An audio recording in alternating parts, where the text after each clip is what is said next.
Saudi আরবের বন্দরনগরী জেদ্দায় শুরু হয়েছে তৃতীয় fashion and tax expo.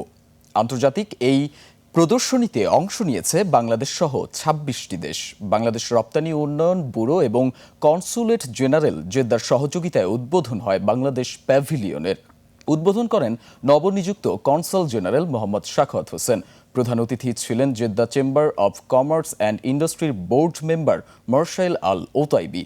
Mohammad ফিরোজের ভিডিওতে আফ্রিদি হোসেনের ডেস্ক রিপোর্ট।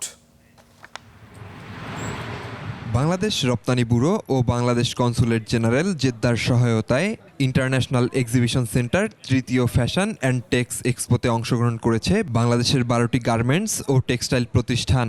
মানে তারা কি রকম প্রোডাক্ট চায়। আপনি একদিন ভাই বলেছেন যে তারা হয়তো বোরখা বা এই ধরনের কিছু চায় কিনা, বা আমাদের হচ্ছে গিয়ে ওয়েডিং ড্রেস।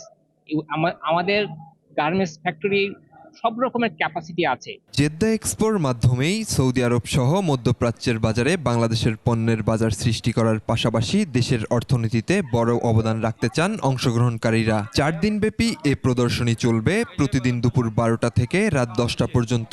বাংলাদেশ কিন্তু প্রথমবারের মতো অংশগ্রহণ করছে এবং আপনারা জানেন এটা বাণিজ্য মন্ত্রণালয় এবং ইপিবি থেকে আমাদের এই বাৎসরিক যে ক্যালেন্ডার থাকে সেটা ক্যালেন্ডারভুক্ত একটা মেলা এটা করা হয়েছে। তার মানে এখন থেকে প্রতি বছরই কিন্তু এই মেলাটা অনুষ্ঠিত হবে। ব্যবসায়ীরা বলছেন সৌদি আরবের বিশাল বাজারে বাংলাদেশের পোশাক পণ্য রপ্তানির অপার সম্ভাবনা রয়েছে। এক্সপোর মাধ্যমে সৌদি ক্রেতাদের আস্থা অর্জন করা যাবে বলেও আশা তাদের। 30 থেকে 40% মার্কেট বাংলাদেশি পণ্য দিয়ে আমরা কিন্তু অলরেডি দখল করে আছি। সৌদি আরবের বড় বড় যে সমস্ত মার্কেটগুলো আছে সেই সমস্ত মার্কেট এবং ব্র্যান্ডেড কোম্পানিগুলো বাংলাদেশের প্রোডাকশনের পণ্য বাংলাদেশ সৌদি আরবে কিন্তু অলরেডি আমরা প্রচার করছি। মধ্যপ্রাচ্যের বাজারে বাংলাদেশি পণ্যের অবস্থান শক্তিশালী করতেই এমন প্রদর্শনীকে গুরুত্বপূর্ণ মনে করছেন সংশ্লিষ্টরা। মেলায় অংশগ্রহণকারীরা আশা করছেন ভবিষ্যতে আরও বৃহৎ পরিসরে বাংলাদেশ এই ধরনের আন্তর্জাতিক মেলায় অংশ নেবে। Afridi Hossain, desk report, ২১ television.